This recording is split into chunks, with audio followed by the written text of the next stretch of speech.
नमस्कार, स्वागत है डीडी न्यूज के इस बुलेटिन में। मैं हूं अश्विनी कुमार मिश्र। आइए डालते हैं सबसे पहले नजर सुर्खियों पर। बिहार के रण में उतरे प्रधानमंत्री नरेंद्र मोदी ने की 2 रैलियां। कहा, आरजेडी ने बिहार को दिया पलायन का अभिशाप। जननायक कर्पूरी ठाकुर को दी श्रद्धांजलि। कहा, जो लोग जमानत पर हैं वो अब जननायक उपाधि की चोरी में जुटे। सीताराम केसरी के अपमान पर कांग्रेस को घेरा।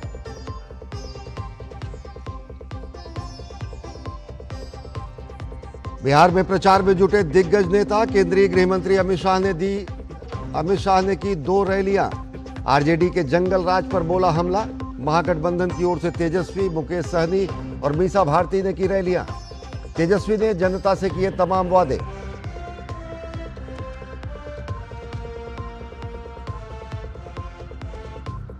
प्रधानमंत्री नरेंद्र मोदी ने रोजगार मेले में सौंपे 51,000 नियुक्ति पत्र। कहा, युवाओं का सशक्तिकरण सरकार की प्राथमिकता। नेशनल करियर सर्विस प्लेटफॉर्म जैसी पहल से युवाओं को अब तक दी गई है 7 करोड़ से अधिक वैकेंसी की जानकारी।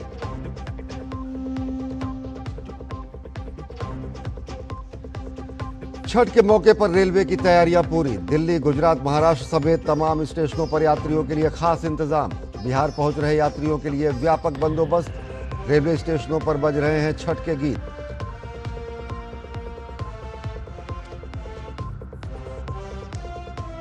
आर्थिक मोर्चे पर अच्छी खबर। मैन्युफैक्चरिंग गतिविधियों में अक्टूबर में जबरदस्त तेजी। मैन्युफैक्चरिंग पीएमआई बढ़कर 2 महीने के उच्चतम स्तर 58.4 पर पहुंचा।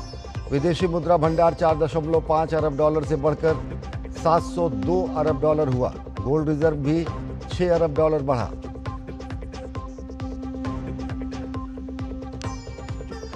अमेरिका और वेनेजुएला के बीच चरम पर तनाव। अमेरिकी B-1B बॉम्बर ने वेनेजुएला के तट के करीब कैरेबियाई सागर के ऊपर भरी उड़ान। वेनेजुएला ने सीमा पर तैनात की 5,000 मिसाइलें।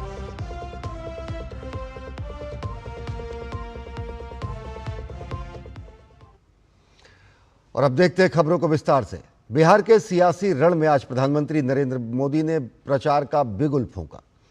शुरुआत की जननायक कर्पूरी ठाकुर की धरती समस्तीपुर से और इसके बाद प्रधानमंत्री ने समस्तीपुर और बेगूसराय में रैलियों में महागठबंधन पर तीखा हमला बोला। प्रधानमंत्री ने कहा, जो जमानत पर हैं वो जननायक की उपाधि चोरी करने में जुटे हैं। प्रधानमंत्री ने कहा, एक बार फिर एनडीए सरकार और एक बार फिर सुशासन सरकार जंगल राज वालों को बिहार दूर रखेगा। प्रधानमंत्री ने दावा किया कि नीतीश कुमार के नेतृत्व में एनडीए इस बार सारे रिकॉर्ड तोड़ेगी।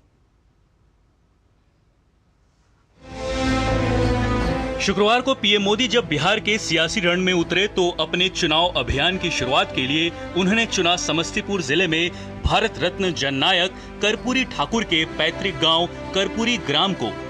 बिहार पहुंचने पर पीएम ने सबसे पहले कर्पूरी ठाकुर को श्रद्धांजलि अर्पित कर गरीबों और हाशिए पर खड़े लोगों के नेता को सम्मान दिया। कर्पूरी ठाकुर बिहार के मुख्यमंत्री रहे हैं और पिछड़े वंचितों के उत्थान में उनके योगदान को कभी भुलाया नहीं जा सकता है। इसके बाद पीएम मोदी ने समस्तीपुर और बेगूसराय में 2 रैलियां की और महागठबंधन पर जमकर सियासी वार किए। पीएम मोदी ने समस्तीपुर में जननायक कर्पूरी ठाकुर की धरती से कांग्रेस और राजद पर जमकर निशाना साधा। पीएम ने कहा कि कांग्रेस राजद में जो लोग जमानत पर है वो अब जननायक उपाधि की चोरी में जुटे हैं और जो जमानत पे है वो चोरी के मामले में जमानत पे है। अब ये चोरी की इनकी आदत ऐसी है कि अब जननायक की उपाधि की चोरी में जुटे हैं।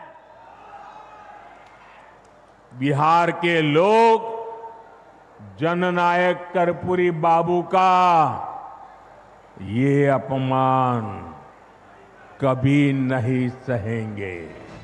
प्रधानमंत्री मोदी ने कहा कि लोकतंत्र के महापर्व का बिगुल बज चुका है और पूरा बिहार कह रहा है, फिर एक बार एनडीए सरकार, फिर एक बार सुशासन सरकार जंगल राज वालों को दूर रखेगा बिहार। पीएम ने कहा कि इनका एकमात्र उद्देश्य राज्य को अंधेरे और अराजकता भरे पुराने दिनों में वापस धकेलना है। ये लठबंधन वाले जिन लोगों को चुनाव लड़वा रहे हैं उससे साफ हो जाता है कि ये पुराने दिन वापस लाना चाहते हैं। अभी से आरजेडी कांग्रेस के लोग छर्रा, कट्टा, दूनाली और घर से उठा लेने की धमकी देने लग गए हैं। पीएम की अगली रैली थी बेगूसराय में, जहां उन्होंने महागठबंधन पर हमला बोलते हुए कहा कि इसमें अटक, झटक, लटक, पटक दल शामिल है। आरजेडी बीते 2 दशक में कोई चुनाव नहीं जीती, लेकिन अपने अहंकार में अटकी हुई है। इसी अहंकार में इन्होंने जेएमएम को झटक दिया। कांग्रेस 35 साल से बिहार में आरजेडी की पिछलग्गू बनी हुई है। इस बार आरजेडी ने उसको फिर पटक दिया। प्रधानमंत्री ने जनसभा में लोगों से मोबाइल जलाकर दिखाने को कहा और कहा कि जब इतने हाथों में मोबाइल जल रहा है तो क्या लालटेन जलाने की जरूरत है। प्रधानमंत्री ने कांग्रेस के पूर्व अध्यक्ष सीताराम केसरी के पुण्यतिथि का जिक्र किया और कहा कि केसरी जी को कांग्रेस परिवार ने एक कमरे में बंद कर दिया। इस परिवार ने सीताराम केसरी जी को उनके घर में बाथरूम में बंद कर दिया। इतना ही नहीं, उनको उठा करके फुटपाथ पर फेंक दिया और सीताराम केसरी के पास जो कांग्रेस का अध्यक्ष पद था, इस परिवार ने उस अध्यक्ष पद की चोरी कर ली। गौरतलब है कि सीताराम केसरी को कांग्रेस अध्यक्ष पद से हटाने को लेकर काफी विवाद हुआ था। केसरी की पुण्यतिथि पर दिल्ली में राहुल गांधी ने उन्हें श्रद्धांजलि दी। पीएम मोदी ने दावा किया कि नीतीश कुमार के नेतृत्व में एनडीए जीत के सारे रिकॉर्ड तोड़ देगा। इन चुनावों में एनडीए को अब तक का सबसे बड़ा जनादेश प्राप्त होगा। कुमार आलोक, राजेश और धीरज के साथ ब्यूरो रिपोर्ट, डीडी न्यूज। और बिहार के सियासी संग्राम में सियासी सूरमाओं की रैलियों का आगाज हो चुका है। एनडीए की ओर से प्रधानमंत्री नरेंद्र मोदी के अलावा केंद्रीय गृह मंत्री अमित शाह, पार्टी अध्यक्ष जेपी नड्डा, केंद्रीय मंत्री शिवराज चौहान और चिराग पासवान लगातार रैलियां करके जनता के बीच एनडीए सरकार के विकास की फहरिस्त गिना रहे हैं। साथ ही साथ इन नेताओं ने लालू राज के भ्रष्टाचार और जंगल राज की भी याद दिलाई। वहीं महागठबंधन के चुनाव प्रचार की कमान तेजस्वी यादव ने संभाली है। उन्होंने विकास के नाम पर जनता से वोट मांगा है और नए बिहार के निर्माण का वादा भी किया है। देखिए बिहार के चुनावी समर पर हमारी खास रिपोर्ट। बिहार के सियासी रण में दिग्गजों का प्रचार। अमित शाह ने ठोका ताल। भ्रष्टाचार पर अमित शाह का वार। तेजस्वी यादव का नए बिहार के निर्माण का वादा। बिहार में विधानसभा चुनाव के लिए सभी दलों ने चुनावी बिगुल फूंक दिया है। भाजपा की ओर से अमित शाह ने सिवान और बक्सर में चुनावी सभा को संबोधित किया। सिवान में अमित शाह ने कहा कि पिछले 20 सालों की तरह इस बार भी सिवान की जनता जंगल राज को स्थापित नहीं होने देगी। उन्होंने बक्सर में एनडीए की सरकार बनने और आरजेडी का सुपड़ा साफ होने का दावा किया। सिवान वालों, यही भूमि से लालू रबड़ी को जवाब दे दो, फिर से जंगल राज को नहीं आने देंगे। जहां जहां जाता हूं ऐसा ही जन सैलाब दिखाई पड़ता है। 14 तारीख को दोपहर 1 बजे लालू के बेटे का सुपड़ा साफ होने वाला है। वहीं आरजेडी नेता तेजस्वी यादव ने एक रैली को संबोधित करते हुए विकास के नाम पर जनता से वोट मांगा और एक नए बिहार के निर्माण का वादा भी किया। तो वहीं जनशक्ति जनता दल के राष्ट्रीय अध्यक्ष तेज प्रताप यादव का कहना है कि जनता का मूड तो समय ही बताएगा। वहीं बेगूसराय में एलजेपी रामविलास नेता चिराग पासवान ने दावा किया कि बिहार की जनता ने विधानसभा चुनाव में एनडीए की सरकार बनाने का मन बना लिया है। परिवर्तन का समय आ गया है। कारखाने खुले, निवेश आए, पढ़ाई, दवाई, कमाई, सिंचाई, सुनवाई और कार्रवाई वाली सरकार हम लोगों को चाहिए। खासकर बिहार के जनता जनार्दन का क्या मूड है, कहाँ जाएगी नहीं जाएगी, ये तो समय बताएगा। 14 तारीख को तय होगा। अभी तक महागठबंधन के लोग चुनाव प्रचार में निकलना तो दूर, आपसी मतभेदों में ही उलझे हुए हैं। अब ये सिर्फ एक सपना ही इनका रह जाएगा कि इस बार महागठबंधन कुछ कर पाए। गोपालगंज में केंद्रीय मंत्री शिवराज सिंह चौहान ने विधानसभा चुनाव में एनडीए की लहर का दावा किया, तो जेडीयू नेता राजीव रंजन प्रसाद ने कहा कि नीतीश कुमार ही बिहार के अगले मुख्यमंत्री होंगे। वहीं आरजेडी सांसद मीसा भारती ने एनडीए पर आरोप लगाते हुए कहा कि बिहार में कोई भी विकास नहीं हुआ है। जो हमारा गठबंधन है एनडीए का, उसके पक्ष में समर्थन की लहर चल रही है। विकास मुद्दा है। जनता जंगल राज नहीं चाहती, जनता मंगल राज चाहती है।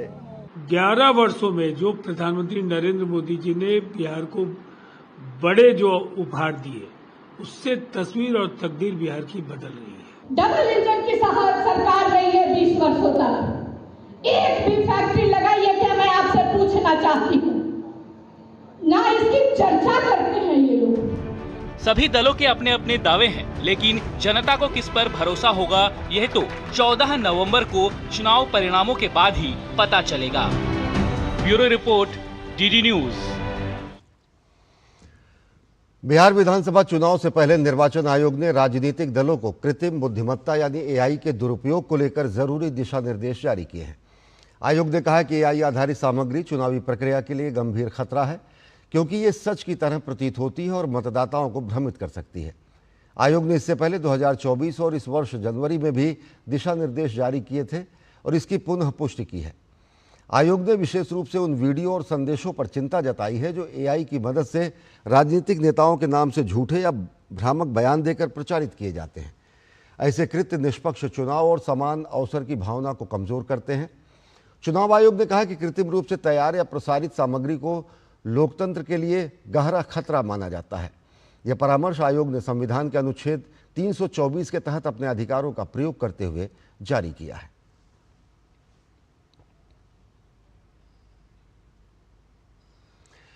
देश भर में आज 17वें रोजगार मेले के जरिए युवाओं के सपनों को नई उड़ान मिली। प्रधानमंत्री नरेंद्र मोदी ने वीडियो कॉन्फ्रेंसिंग के जरिए 51,000 से ज्यादा युवाओं को नियुक्ति पत्र सौंपे।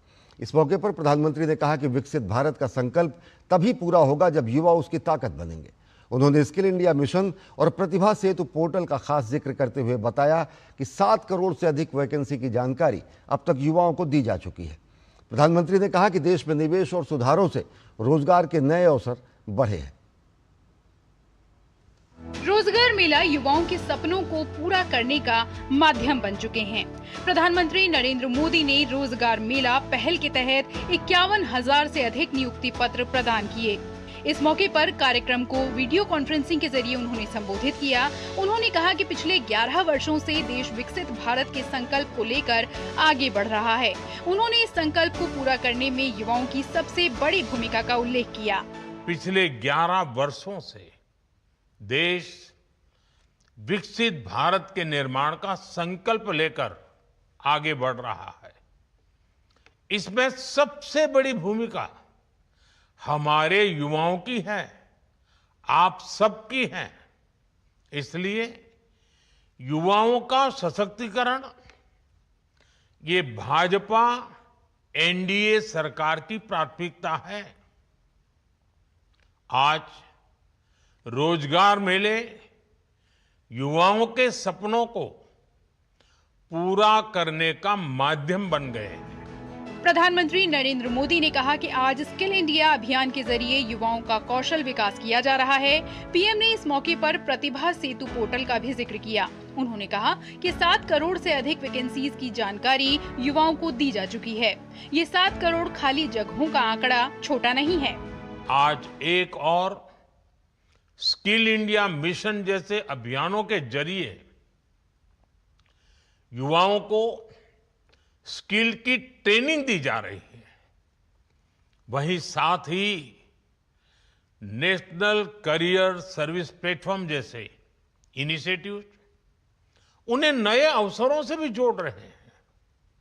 मुझे बताया गया है कि इसके माध्यम से अब तक 7 करोड़ से अधिक वैकेंसीज की, यानी 7 करोड़ से अधिक वैकेंसीज, इसकी जानकारी युवाओं को दी जा चुकी है। रोजगार मेले में जिन युवाओं को नियुक्ति पत्र मिले हैं, उनमें खुशी की लहर है। भारत सरकार द्वारा एक अच्छा कदम है और मैं अत्यंत खुश हूँ इस चीज़ से। मेरा पूर्ण परिवार खुश है।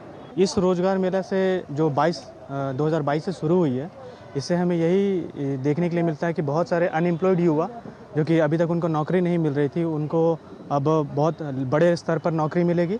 17वीं रोजगार मेले में मुझे ये नियुक्ति पत्र मिला। मैं श्री माननीय नरेंद्र मोदी जी का बहुत बहुत धन्यवाद करना चाहूँगी। मेरा selection as a sub inspector in ITBP हुआ है। मैं आज रोजगार मेला में मुझे राज्य रक्षा मंत्री के द्वारा नियुक्ति पत्र दिया गया। पीएम मोदी ने कहा कि भारत ने कई यूरोपीय देशों के साथ निवेश साझेदारी की है, जिससे हजारों नए रोजगार के अवसर पैदा हुए हैं। Bureau report, DD news.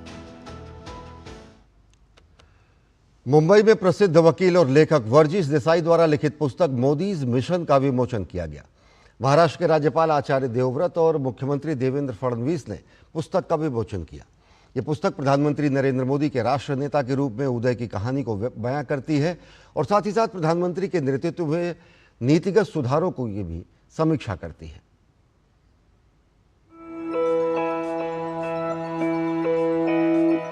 पुस्तक मोदीज मिशन एक जीवनी नहीं बल्कि एक कहानी है राष्ट्रीय पुनर्जागरण और आत्मनिर्भरता से जुड़े विचारों की। ये किताब प्रधानमंत्री मोदी के जीवन और उनके द्वारा किए गए लोकहित के कार्य और फैसलों का विश्लेषण करती है। किताब में नेतृत्व और सामाजिक परिवर्तन की सफलता को कलमबद्ध किया गया है। महाराष्ट्र के राज्यपाल ने विमोचन के अवसर पर कहा कि प्रधानमंत्री नरेंद्र मोदी द्वारा किए गए कार्य उन्हें महापुरुषों की श्रेणी में ला खड़ा करते हैं। 370 कश्मीर का ऐसा एक विषय था जो हमारे चुनावों का एक बहुत बढ़िया मुद्दा बन जाता था और हर कोई ये सोचता था कि ये संभव हो ही नहीं सकता और लोग बोलते थे यदि ऐसा किसी ने हिम्मत की तो खून की नदियां बह जाएंगी। लेकिन इतना ऐसा संवेदनशील मुद्दा जिस पर देश और विदेश सबकी नजरें थी, लेकिन एक झटके में इतना बड़ा निर्णय लेकर और चिड़िया तक ने भी पंख नहीं हिलाए और काम पूरा हो गया। ये एक महापुरुष और बहुत बड़ी इच्छा शक्ति का परिणाम है, बहुत बड़ी विल पावर का परिणाम है। उन्होंने ये प्रयास किया है कि एक व्यक्ति कैसे तैयार होता है, उसकी वैल्यूज कैसे तैयार होती है, उसका कॉन्शियसनेस कैसा तैयार होता है, ये हर चीज को उन्होंने सामने लाया है। मिशन इम्पॉसिबल, यह भी एक फिल्म आके गई है और मोदी जी ने भी 11 साल में इम्पॉसिबल काम करके दिखाया है। पुस्तक में प्रधानमंत्री के नेतृत्व में मजबूत होती हुई भारतीय अर्थव्यवस्था, अनुच्छेद 370 को हटाए जाने, सुशासन और महत्वपूर्ण नीतिगत कदमों की भी समीक्षा की गई है। साथ ही लोगों के बीच राष्ट्रीयता की भावना को मजबूत करने पर भी प्रकाश डाला गया है। इसके अलावा लेखक ने प्रधानमंत्री के खिलाफ चलाए गए झूठे एजेंडे, दुष्प्रचार पर भी प्रहार किया है। As events are unfolding in our midst, we are unable to realize the place Narendra Modi will ultimately hold in the history of modern India. We have not fully grasped the sheer enormity of his life work, which touches every facet of national life and which has been achieved against the most unimaginable odds which were there. The reason why this book is important is because the subject of this book is important. Not important from the office that he holds, but important from the inflection point at which he arrived to run the country. The reason why Burgess Desai's book is even more important is that it actually profiles the journey of a man who rose from the humblest of beginnings to run and navigate a country that is most of the time unmanageable. लेखक Burgess Desai ने किताब में भारत की मजबूत होती हुई सांस्कृतिक सभ्यगत पहचान का श्रेय प्रधानमंत्री को दिया है और भरोसा जताया है कि एक सशक्त कुशल कल्याणकारी राज्य की दिशा में देश अग्रसर है। मुंबई से शिशिर सेलार के साथ ब्यूरो रिपोर्ट, डीडी न्यूज। केंद्रीय वित्त मंत्री निर्मला सीतारमण ने गाजियाबाद में नवनिर्मित केंद्रीय वस्तु एवं सेवा कर भवन का उद्घाटन किया। इस मौके पर वित्त मंत्री ने प्री जीएसटी युग की मानसिकता को छोड़कर 21वीं सदी की सोच अपनाने पर जोर दिया। वित्त मंत्री निर्मला सीतारमण ने कहा कि 2047 तक भारत को एक विकसित देश बनाने के लिए सभी को एकजुट होकर काम करना होगा। CGST Commissionerate is making a new beginning in a modern office. It must begin with a new mindset. That's all that I've been talking about. Don't carry pre-GST era mindset. Don't carry even the GST era phase 1 mindset. Now we are into the next generation. Look into a newer India, the 21st century India, and look into the acute need for us to work together so that by 2047 India can become a developed country. Bharat के वाणिज्य एवं उद्योग मंत्री पीयूष गोयल ने Germany के Berlin में business leaders round table में German CEO से मुलाकात की। मुलाकात की तस्वीरें साझा करते हुए पीयूष गोयल ने लिखा कि मुलाकात के दौरान भारत के मजबूत सुधार एजेंडे, व्यापक अवसरों और विभिन्न क्षेत्रों में भविष्य की संभावनाओं पर प्रकाश डाला। केंद्रीय मंत्री ने इस बात पर जोर दिया कि कैसे हमारा नीतिगत तंत्र नवाचार और उद्यमिता को बढ़ावा देते हुए देश को वैश्विक स्तर पर सबसे आकर्षक निवेश स्थलों में एक बना रहा है।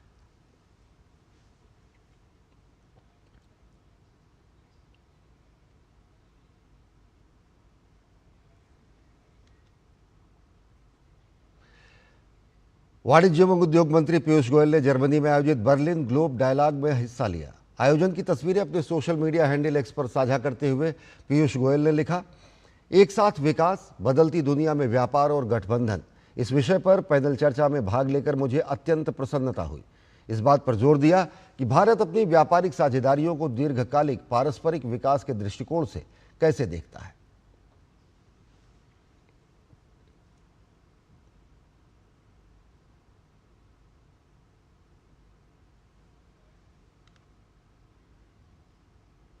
लोकसभा अध्यक्ष ओम बिरला राजस्थान के दौरे पर हैं।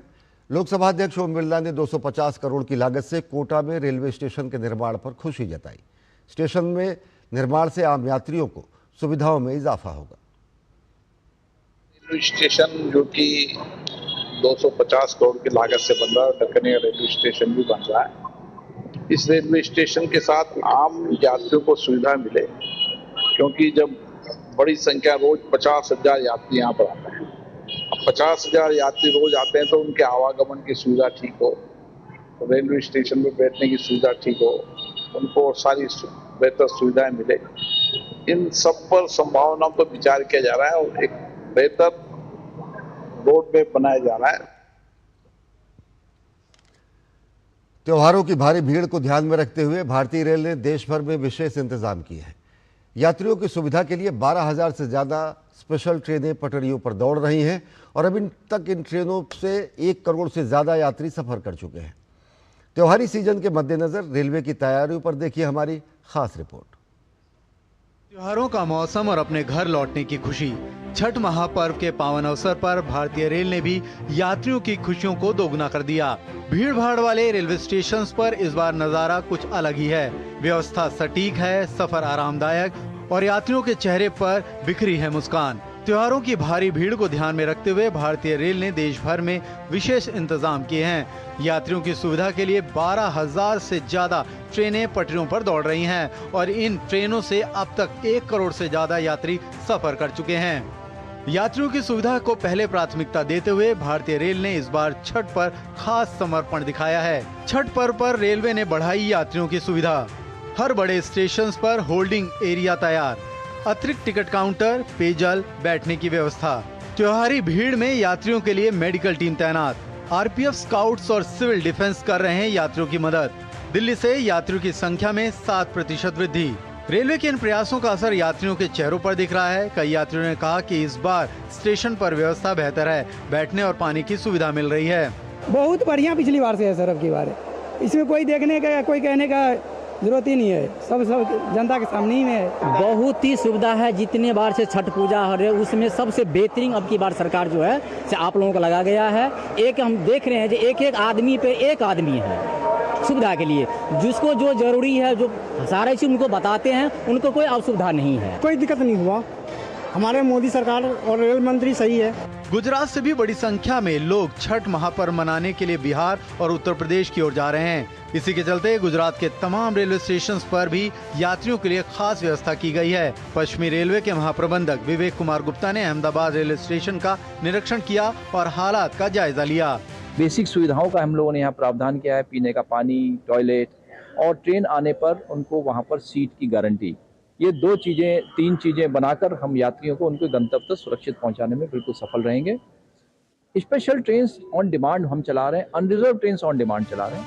यात्रियों ने रेलवे के इन प्रयासों की सराहना की और बताया कि ये पहली बार है जब वो बिना किसी भीड़ भाड़ के अपने गंतव्य तक त्योहार मनाने पहुँच रहे हैं। पहले धक्का मुक्की होता था, कितना आदमी गिर जाते थे, कितना आदमी बैठते भी नहीं थे, ठीक है। उसमें खड़ा होकर पूरा यूपी बिहार तक जाना पड़ता है हमको, ठीक है।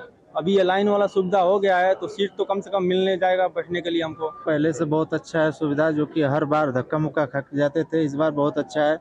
ये अहमदाबाद की सरकार जो भी बहुत अच्छा कर रही है, जो कि हम लोग बनारस जा रहे हैं तो इतना मतलब कष्ट है, इसमें बहुत सुविधा, पहले बहुत कष्ट होता था। बहुत बढ़िया है सर, मैडम बहुत बढ़िया है, सही है, धक्का मुक्की सही है। उधर सूरत के उधना रेलवे स्टेशन से भी बड़ी संख्या में यात्री अपने घर के लिए रवाना हो रहे हैं। वेस्टर्न रेलवे के चीफ पीआरओ विनीत अभिषेक ने इन सुविधाओं का निरीक्षण करने उधना रेलवे स्टेशन पहुंचे। इस दौरान उन्होंने बताया कि छठ पूजा के अवसर पर उधना स्टेशन से रोजाना 4 अनारक्षित हॉलीडे स्पेशल ट्रेन चल रही है। पश्चिम रेलवे ने कई कदम उठाए हैं। सबसे पहला तो जो हॉलीडे स्पेशल ट्रेन है उसकी हमने नोटिफिकेशन की है। अभी हम उधना स्टेशन पे खड़े हैं और केवल उधना स्टेशन से डेली हम मिनिमम 4 अनरिजर्व्ड हॉलीडे स्पेशल चला रहे हैं और इसके अलावा कुछ रिजर्व्ड स्पेशल्स भी चला रहे हैं। त्योहारों के इस मौसम में भारतीय रेलवे ने दिखा दिया कि सेवा, समर्पण और जुनून के साथ ही यात्रियों का सफर आसान और सुरक्षित बनाया जा सकता है। छठ महापर्व के लिए श्रद्धालु अपने गंतव्य स्थान जाने के लिए तैयार हैं, तो दूसरी तरफ रेलवे की भी तैयारी पूरी तरीके से नजर आने लगी है। कुल मिलाकर कहा जा सकता है कि इस बार रेलवे की इस यात्रा में यात्रियों की संख्या जहां पिछली बार की अपेक्षा काफी बड़ी है, वहीं यात्रियों के लिए सुविधाएं भी रेलवे की ओर से काफी बढ़ाई गई हैं। कैमरा पर्सन सुनील राणा के साथ निशांत राय, डीडी न्यूज, दिल्ली। मध्य रेलवे दीपावली और छठ त्योहार के दौरान यात्रियों की सुविधा के लिए छत्रपति शिवाजी टर्मिनस से नागपुर के बीच अतिरिक्त एसी सुपरफास्ट विशेष ट्रेनें चला रहा। उपरोक्त ट्रेनों की बुकिंग सभी कंप्यूटरीकृत आरक्षण केंद्र और वेबसाइट irctc.co.in पर उपलब्ध है। इसके अलावा इन विशेष ट्रेनों से जुड़ी जानकारी inquiry.indianrailway.gov.in पर जाकर या फिर NTES ऐप डाउनलोड करके ली जा सकती है।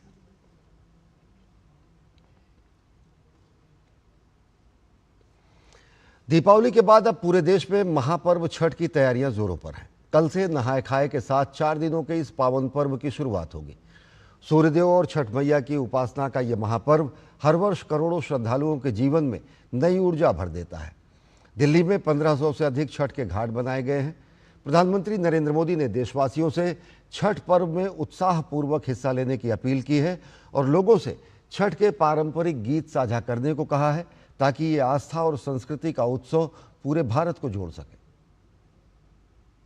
देश भर में सूर्यदेव को समर्पित 4 दिनों का भक्ति और आस्था का महापर्व छठ शुरू होने वाला है। छठ पूजा का भव्य त्योहार धूमधाम से मनाए जाने की तैयारी चल रही है। दिवाली के बाद अब छठ की छटा छाने लगी है। कल से नहाय खाए के साथ इस 4 दिवसीय पर्व का आगाज होने जा रहा है। बिहार से दिल्ली तक हर जगह छठ की तैयारी चल रही है। दिल्ली सरकार इस बार छठ पूजा के लिए खास बंदोबस्त कर रही है। दिल्ली की मुख्यमंत्री रेखा गुप्ता ने पोचनपुर छठ पूजा समिति का दौरा किया और तैयारियों का निरीक्षण किया। उन्होंने कहा कि दिल्ली में लगभग 1500 पॉइंट छठ घाट के रूप में तैयार किए गए हैं। यमुना पर 17 जगहों पर छठ घाट की व्यवस्था की है। सरकार छठ की तैयारियों के लिए कोई कमी नहीं छोड़ रही।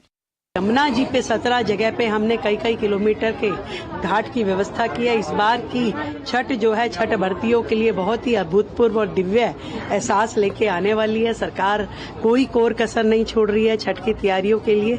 दिल्ली सरकार ने छठ के लिए यमुना के घाटों की सफाई के लिए खास इंतजाम किए हैं।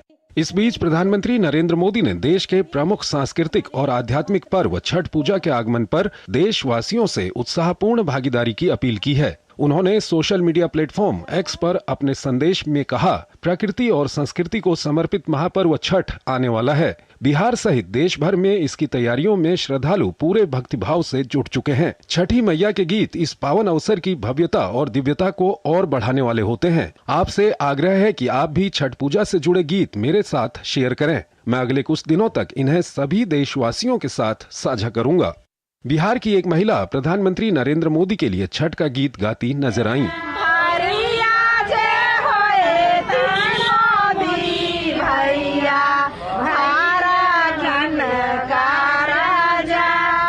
छठ पूजा जो मुख्य रूप से सूर्य देव और छठी मैया की उपासना का पर्व है, भारतीय संस्कृति में विशेष स्थान रखता है।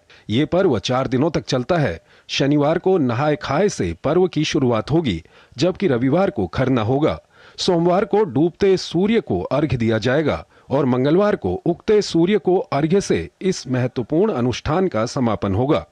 बिहार और पूर्वी उत्तर प्रदेश में ये पर्व विशेष उत्साह के साथ मनाया जाता है, जहां लाखों श्रद्धालु घाटों पर एकत्र होकर सूर्य देव को अर्घ्य अर्पित करते हैं। इस दौरान छठी मैया के गीतों की गूंज वातावरण को और भी पवित्र बनाती है। Confederation of all India traders के अनुसार इस वर्ष छठ पूजा से देश में लगभग 38,000 करोड़ रुपए का व्यापार होने की उम्मीद की जा रही है। बीते वर्ष छठ पूजा को लेकर ये आंकड़ा 31,000 करोड़ था, जो कि 7,000 करोड़ रुपए की वृद्धि को दिखाता है। कैट की ओर से कहा गया है कि केवल दिल्ली में बिक्री इस वर्ष 6,000 करोड़ रुपए के आंकड़े को पार कर जाने की उम्मीद है।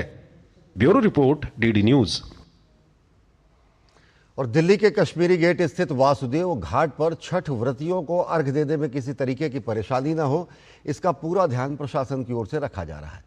मशीनों के जरिए घाटों की सफाई का सिलसिला लगातार जारी है, ताकि अर्घ्य से पहले घाट को पूरी तरह तैयार किया जा सके। दिल्ली सरकार द्वारा छठ के मद्देनजर किए गए इंतजामों का जायजा लिया हमारे संवाददाता अंकित मिश्र ने। पूर्वांचल के महापर्व को लेकर के तैयारियां जोरों पर हैं और इसी सब के बीच आज मैं वसुदेव घाट पहुंचा हूं। इसी पर खास बातचीत करने के लिए मेरे साथ इस समय मौजूद हैं पंडित जी, जो यहां पर 2023 से पूजा करवा रहे हैं इस वसुदेव घाट पर। यमुना को लेकर के कई चीजें कही जाती हैं और इस बार क्या कुछ रौनक आप देख पा रहे हैं? सबसे बड़ा कार्य यदि आप देखेंगे तो यमुना को सफाई को लेके है। यमुना का पानी इतना निर्मल है जो आज से 20 साल पहले देखने को मिला था, और आज वो पानी निरंतर साफ सुथरा दिखाई दे रहा है। कहीं ना कहीं इसका श्रेय जो है सरकार को जाता है। और ये जो नई सफाई की गाड़ियां हैं जो पानी में चल रही हैं, तो बहुत अच्छा और देखने में आनंद आ रहा है इस बार। अब जिस गाड़ियों का जिक्र पंडित जी कर रहे थे वो भी हम आपको दिखाते हुए चलते हैं, क्योंकि इन्हीं गाड़ियों के जरिए देखिए किस तरीके से जो सफाई है वो की जाती है, और इन्हीं गाड़ियों के जरिए जो जितना भी यहाँ पर पानी में प्रदूषित तत्व हैं वो हटा दिए जाते हैं। जो गंदगी है वो आगे आपको फिल्टर्ड होकर के वहाँ पर जमा हो जाती है, जिसको बाहर डंप किया जाता है। कौन सा जो उत्तम समय है वो इस बार रहने वाला है? देखिए, छठ पर्व जो है भगवान सूर्य से है, और हमारे जो प्रारंभ भी होता है सूर्य से होता है, अस्त भी जो होता है वो सूर्य पे होता है। तो हमारा एक छठ पर्व ही ऐसा है जिसमें पहले ढलते सूर्य को प्रणाम किया जाता है। जब सूर्य अस्त होने वाला होता है, इसको प्रदोष काल भी हम लोग कहते हैं, तो सूर्य जब अस्त होगा उस समय वहाँ सूर्य को नमन किया जाएगा। अगले दिन प्रातःकाल सूर्य उदित होते हैं तो उनको हम लोग नमन करते हैं। दिल्ली में भी यही तैयारी है, इसीलिए 1000 से ज्यादा घाटों को सजाया जा रहा है। कुछ जगहों को टेम्परेरी बेसिस पर भी घाट के रूप में कन्वर्ट किया जा रहा है, और वसुदेव घाट उनमें से एक, यानी सबसे बड़ा और वीआईपी घाटों में से एक है, जिसकी सैर हम आपको करवा रहे हैं और इसी तस्वीरों के साथ आपको छोड़े जा रहे हैं। कैमरामैन मनोज के साथ अंकित मिश्रा, दिल्ली, दूरदर्शन। कश्मीरी गेट स्थित वासुदेव घाट पर सिर्फ साफ सफाई ही नहीं बल्कि घाटों को सजाने और रंग रोगन का काम भी चल रहा है। शनिवार को नहाय खाए के साथ छठ पर्व का आगाज होगा और इसके बाद 27 अक्टूबर को डूबते हुए सूर्य को और 28 अक्टूबर को उगते हुए सूर्य को अर्घ्य दिया जाएगा। छठ की महा तैयारियां जो है इस महापर्व की आपको पहुंचा रहे हैं, आप तक वो सारी तस्वीरें दिखा रहे हैं, क्योंकि सूर्य उपासना के साथ ही शुरू हो जाएगी इसकी पूजा अर्चना और अर्घ। लेकिन इन सब के बीच आज वसुदेव घाट यानी कश्मीरी गेट के इस घाट की तैयारी भी बड़ी ही निराली तरीके से की जा रही है, जहां पर नदी के उस ओर एक तरीके से बैरिकेड की तरह लगा दिया गया है। लकड़ियों की जो दीवार सी है वो बना दी गई है जिससे लोगों को उधर ना जाने दिया जाए। जहां आप देख पाएंगे दूर दराज तक, जहां तक आपकी नजर जाएगी, कुछ इसी तरीके से तैयारियां टेंट के जरिए या बड़ी बड़ी हाइलोजन लाइट्स के जरिए जो है वो यहां पर लगाई जा रही हैं और बड़े स्तर पर इस वसुदेव घाट को सजाया संवारा जा रहा है। कैमरामैन मनोज के साथ अंकित मिश्रा, दिल्ली, डीडी न्यूज। मुंबई राजभवन में प्राकृतिक कृषि सम्मेलन का आयोजन हुआ। इसका उद्देश्य प्राकृतिक और टिकाई कृषि पद्धतियों को बढ़ावा देना था। सम्मेलन में प्राकृतिक खेती की नवीनतम तकनीकों, अनुसंधान और सफलतम कहानियों पर चर्चा हुई। सम्मेलन की अध्यक्षता करते हुए महाराष्ट्र और गुजरात के राज्यपाल आचार्य देवव्रत ने कहा कि प्राकृतिक खेती ही धरती को बचाने का और किसानों को सशक्त करने का एकमात्र जरिया है। 3 प्रकार की खेती प्रचलित है इस समय मुख्य रूप से। एक है रासायनिक खेती जो आज पूरा देश और दुनिया में चल रहा है। दूसरी है जैविक खेती, ऑर्गेनिक फार्मिंग। और तीसरा ये जिसकी बात मैं कह रहा हूं प्राकृतिक खेती, इसको आप नैसर्गिक खेती भी बोलते हैं। उत्पादन जो घटता है वो जैविक खेती में घटता है, प्राकृतिक खेती में उत्पादन नहीं घटता। और महाराष्ट्र के मुख्यमंत्री देवेंद्र फडणवीस ने बाद में पत्रकारों से बातचीत की। उन्होंने कहा कि सम्मेलन में प्राकृतिक खेती की नवीनतम तकनीकों पर चर्चा हुई। किसानों की लागत मूल्य और रासायनिक खेती से संबंधित विषयों पर महाराष्ट्र के राज्यपाल आचार्य देवव्रत ने अपने विचार साझा किए। प्राकृतिक खेती के संदर्भ में महाराष्ट्र के राज्यपाल जी आचार्य देवव्रत जी का आज व्याख्यान हुआ है। आज किसानों का लागत मूल्य बढ़ रहा है क्योंकि हम बहुत बड़े पैमाने पर रासायनिक खेती कर रहे हैं, उसको नेचुरल खेती की ओर कैसे ले जाए, प्रोडक्टिविटी हमारी कैसे बढ़ाए और कम खर्चे में उसको कैसे करे और नेचुरली कैसे करे, इस सारी चीजों के ऊपर बहुत सुंदर विचार उन्होंने हमारे सामने रखे।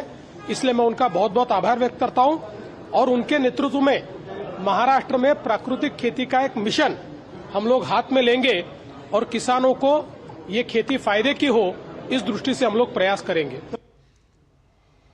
उपराष्ट्रपति सीपी राधाकृष्णन सेशल्स सरकार के आमंत्रण पर 26 से 27 अक्टूबर तक सेशल्स गणराज्य के दौरे पर रहेंगे। इस दौरान उपराष्ट्रपति सीपी राधाकृष्णन सेशल्स के नवनिर्वाचित राष्ट्रपति डॉक्टर पैट्रिक हार्मिनी के शपथ ग्रहण समारोह में भारत सरकार का प्रतिनिधित्व करेंगे। उपराष्ट्रपति डॉक्टर हार्मिनी को भारत की ओर से शुभकामना देंगे और दोनों देशों के बीच लंबे समय से चले आ रहे घनिष्ठ और विश्वासपूर्ण संबंधों को और सुदृढ़ करने की अपनी प्रतिबद्धता व्यक्त करेंगे। सेशल्स भारत की विजन महासागर और ग्लोबल साउथ के प्रति भारत की प्रतिबद्धता में एक महत्वपूर्ण साझेदार है। ये दौरा भारत और सेशल्स के बीच सहयोग एवं साझेदारी को और गहराई देने की दिशा में महत्वपूर्ण कदम माना जा रहा है।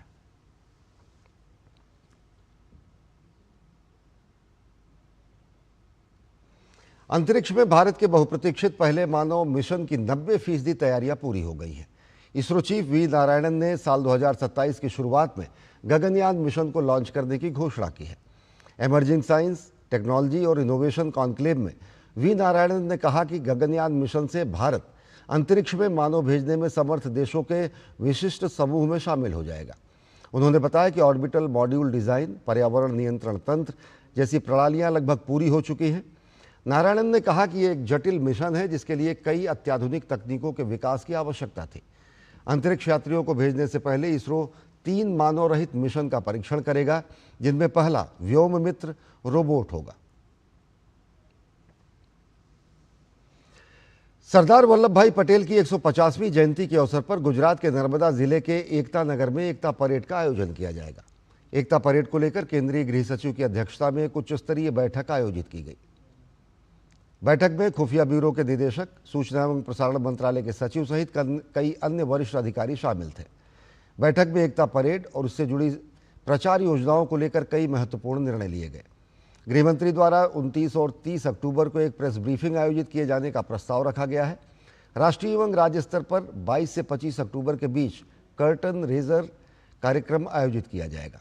दिल्ली में डीजी बीएसएफ द्वारा इसका नेतृत्व किया जाएगा। राष्ट्रीय एकता दिवस पोर्टल पर प्रतिभागियों के पंजीकरण शीघ्र कराने के लिए सभी राज्य सरकारों को निर्देश दिया गया है। इसके साथ ही सोशल मीडिया पर लघु वीडियो श्रृंखला और दूरदर्शन पर सरदार वल्लभ भाई पटेल पर विशेष कार्यक्रम प्रसारित किए जाएंगे। परेड का सीधा प्रसारण दूरदर्शन और अन्य राष्ट्रीय चैनलों पर किया जाएगा। गुजरात सरकार अपने राज्य के सभी चैनलों पर इसका लाइव टेलीकास्ट सुनिश्चित करेगी। वहीं 1 से 15 नवंबर तक भारत पर्व आयोजित होगा। गुजरात सरकार को निर्देश दिया गया है कि वो भारत पर्व के दौरान अन्य राज्यों के प्रवासी भारतीयों को शामिल करे। साथ ही भारत पर्व के दौरान राज्यों के विधानसभा अध्यक्ष, मुख्यमंत्री, उप मुख्यमंत्री और राज्यपालों को भी आमंत्रित किया जाए।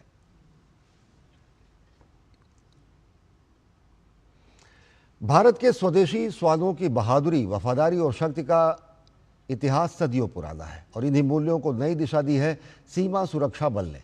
बीएसएफ ने अपनी टुकड़ी में भारतीय नस्ल के श्वान, रामपुर हाउंड और मडहोल हाउंड को शामिल करके ऐतिहासिक कदम उठाया है। भारत के इतिहास, संस्कृति और पुराणों में श्वानों को सदैव एक विशिष्ट और सम्मानीय स्थान मिला है। भारतीय मूल के श्वानों की नस्लें अपनी साहस, निष्ठा और कार्यकुशलता के लिए प्रसिद्ध रही हैं। राजसी दरबारों से लेकर रणभूमि तक भारत की गौरवशाली सैन्य और सांस्कृतिक परंपरा में इनका विशेष स्थान रहा है। इसी विरासत को आगे बढ़ाते हुए बीएसएफ ने 2018 में प्रधानमंत्री मोदी की प्रेरणा से स्वदेशी नस्लों को अपनी K9 टुकड़ियों में शामिल करने की पहल की। प्रधानमंत्री ने टेकनपुर स्थित बीएसएफ के national training centre for dogs के दौरे के दौरान भारतीय नस्लों के इस्तेमाल पर जोर दिया था। पीएम मोदी ने मन की बात कार्यक्रम में भी देशवासियों से भारतीय नस्लों के श्वानों को अपनाने और प्रोत्साहित करने का आह्वान किया। यह अपील आत्मनिर्भर भारत और वोकल फॉर लोकल की भावना से उत्प्रोत थी, जिसने देश में स्वदेशी गर्व, आत्मनिर्भरता और सांस्कृतिक पुनर्जागरण की नई चेतना को जन्म दिया। इससे प्रेरित होकर बीएसएफ ने 2 प्रमुख नस्लों रामपुर हाउंड और मडहोल हाउंड को अपने प्रशिक्षण और अभियानों में शामिल किया। प्रधानमंत्री जी ने अपनी मन की बात में भारतीय नस्ल के डॉग्स को प्राथमिकता देने का आह्वान किया था। इसी से प्रेरणा लेकर बीएसएफ एकेडमी ने भारतीय नस्ल के मुधोल हाउंड और रामपुर हाउंड का ब्रीडिंग और ट्रेनिंग का प्रोग्राम की शुरुआत की। बीएसएफ ने अभी तक 150 भारतीय नस्ल के डॉग्स को बॉर्डर पे तैनात किया है और ये भारतीय नस्ल के डॉग सीमा सुरक्षा में एक अहम भूमिका निभा रहे हैं। उत्तर प्रदेश की रामपुर रियासत से संबंधित रामपुर हाउंड अपनी गति, वीरता और निर्भीकता के लिए प्रसिद्ध है। दक्कन के पठार का मूल निवासी मुधोल हाउंड पारंपरिक रूप से पहरेदारी और शिकार से जुड़ा है। इन भारतीय नस्लों की विशेषताएं उच्च फुर्ती, सहनशक्ति, अनुकूलनशीलता, रोग प्रतिरोधक क्षमता, न्यूनतम देखभाल की आवश्यकता इन्हें भारत के विविध भौगोलिक एवं जलवायु परिस्थितियों के लिए उपयुक्त बनाती हैं। बीएसएफ ने इन नस्लों का प्रशिक्षण और प्रजनन न सिर्फ टेकनपुर में बल्कि अपने विभिन्न प्रशिक्षण केंद्रों में भी शुरू किया। आज 150 से ज्यादा भारतीय नस्ल के श्वान पश्चिमी, पूर्वी और नक्सल क्षेत्रों में तैनात हैं। मडहोल और रामपुर हाउंड दोनों ही बेहतरीन ट्रैकर्स हैं। गर्मी, ऊंचाई या जंगल, हर परिस्थिति में इनका प्रदर्शन शानदार रहा है। इनकी सफलता ने साबित कर दिया है कि स्वदेशी नस्लें किसी भी विदेशी नस्ल से कम नहीं हैं। अब इस गौरवशाली यात्रा का अगला अध्याय 31 अक्टूबर को गुजरात के एकता नगर में लिखा जाएगा, जहां राष्ट्रीय एकता दिवस की परेड में बीएसएफ की पूरी स्वदेशी डॉग टुकड़ी हिस्सा लेगी। भारतीय नस्लों के श्वानों का बीएसएफ में समावेश, प्रशिक्षण और तैनाती न केवल भारत की आत्मनिर्भरता और स्वदेशी गौरव के प्रति प्रतिबद्धता का प्रमाण है, बल्कि ये भारत की उस दृढ़ संकल्पित भावना का प्रतीक भी है जो परंपरा और आधुनिकता को साथ लेकर आगे बढ़ रही है। Bureau report, DD news. और दिल्ली पुलिस ने राष्ट्रीय पुलिस स्मारक पर शहीदों को श्रद्धांजलि दी। दिल्ली पुलिस आयुक्त सतीश गोलचा के नेतृत्व में शीर्ष अधिकारियों ने स्मारक पर पुष्पांजलि अर्पित की। पिछले एक साल में 186 पुलिसकर्मियों ने कर्तव्य निर्वहन के दौरान अपने प्राणों की आहुति दी, जिनमें दिल्ली पुलिस के 8 पुलिसकर्मी भी शामिल हैं।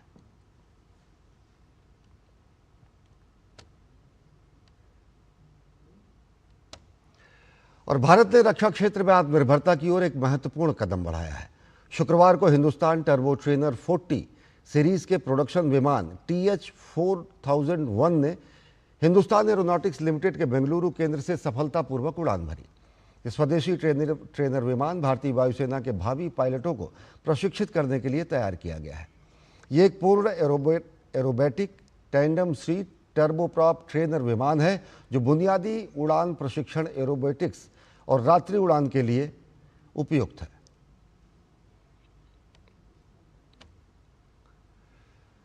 और रुक करते हैं अगली खबर की ओर। आर्थिक मोर्चे पर बेहद अच्छी खबरें आई हैं। भारत की मैन्युफैक्चरिंग गतिविधियों में अक्टूबर में ज़बरदस्त तेजी आई है। PMI बढ़कर 2 महीने के उच्चतम स्तर 58.4 पर पहुंचा है। सितंबर में PMI 57.7 था। भारत का मैन्युफैक्चरिंग सेक्टर मजबूती से बढ़ रहा है। मैन्युफैक्चरिंग PMI में वृद्धि, नए ऑर्डरों में बढ़त और उत्पादन में इजाफा और स्थिर रोजगार और साथ ही साथ व्यावसायिक परिस्थितियों में सुधार दिखाते हैं। अक्टूबर में मैन्युफैक्चरिंग PMI के बढ़ने की एक वजह GST की दरों में कटौती है। भारत का विदेशी मुद्रा भंडार 17 अक्टूबर को समाप्त सप्ताह में $4.5 अरब बढ़कर $702.3 अरब हो गया। भारत का गोल्ड रिजर्व $6.2 अरब बढ़कर $108.5 अरब की बढ़ोतरी की वजह सोने की कीमतों में इजाफा होना है और केंद्रीय बैंक द्वारा खरीद का बढ़ना है।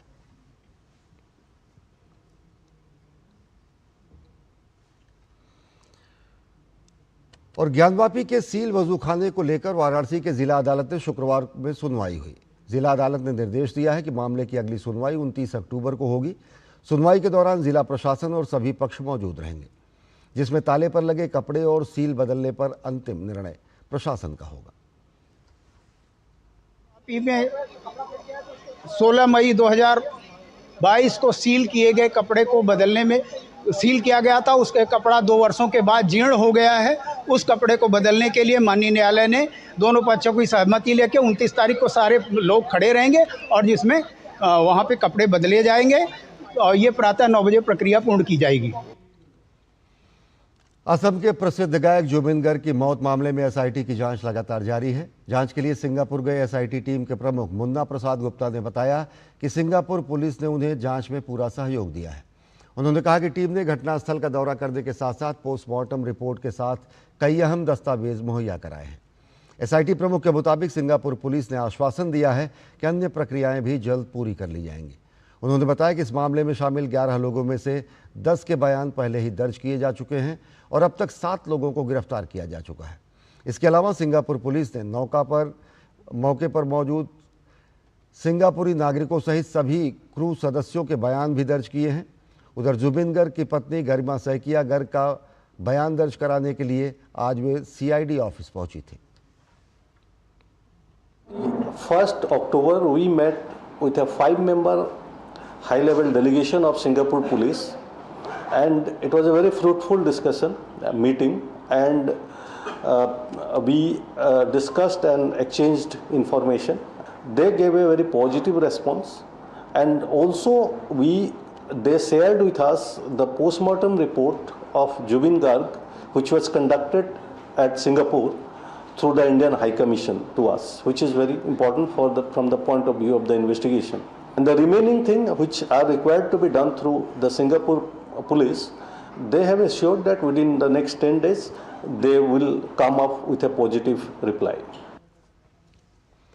भारतीय तटरक्षक बल ने गोवा शिपयार्ड लिमिटेड के 2 उन्नत तीव्र गश्ती पोतों ICGS अजीत और ICGS अपराजित का जलावतरण किया। भारत की समुद्री सुरक्षा को मजबूत करने की दिशा में ये महत्वपूर्ण उपलब्धि है। देश की तटीय निगरानी में दोनों जहाज महत्वपूर्ण भूमिका निभाएंगे। 52 मीटर लंबे और 320 टन विस्थापन वाले ये पोत भारत में इस श्रेणी के पहले कंट्रोलेबल पिच प्रोपेलर से लैस है, जो बेहतर गतिशीलता और प्रणोदन दक्षता प्रदान करते हैं। ये पोत तटीय गश्त, तस्करी विरोधी गतिविधियों और समुद्री डकैती तथा खोज और बचाव सहित कई अहम बहुमिशन भूमिकाओं में सक्षम है। और भारतीय डाक विभाग का उत्तराखंड परिमंडल प्रधानमंत्री नरेंद्र मोदी के डिजिटल इंडिया अभियान को गति दे रहा है। राज्य के अधिकांश डाकघर अब core banking, ATM, mobile banking, QR payment और ऑनलाइन पार्सल ट्रैकिंग जैसी डिजिटल सेवाओं से जुड़ चुके हैं। आईटी मॉडर्नाइजेशन प्रोजेक्ट 2.0 के तहत 2700 से अधिक डाकघरों में डिजिटल नेटवर्क मजबूत किया जा रहा है। पिथौरागढ़, चमोली और उत्तरकाशी जैसे सीमांत जिलों में भी डिजिटल बैंकिंग सेवाओं का विस्तार हुआ है। इसका लक्ष्य 2026 तक हर ग्रामीण डाकघर को पूर्ण रूप से डिजिटल बनाना है। ओवरऑल जो डाक विभाग है वो पूरी तरह से डिजिटाइल हो चुका है और इस संबंध में जो है लगातार कई सारे प्रोजेक्ट जो है वो चलाए जा रहे हैं। जब डाक विभाग में कंप्यूटरीकृत हुआ था तो उसके बाद हमने आईटी मॉडर्नाइजेशन प्रोजेक्ट चलाया था 2012 में।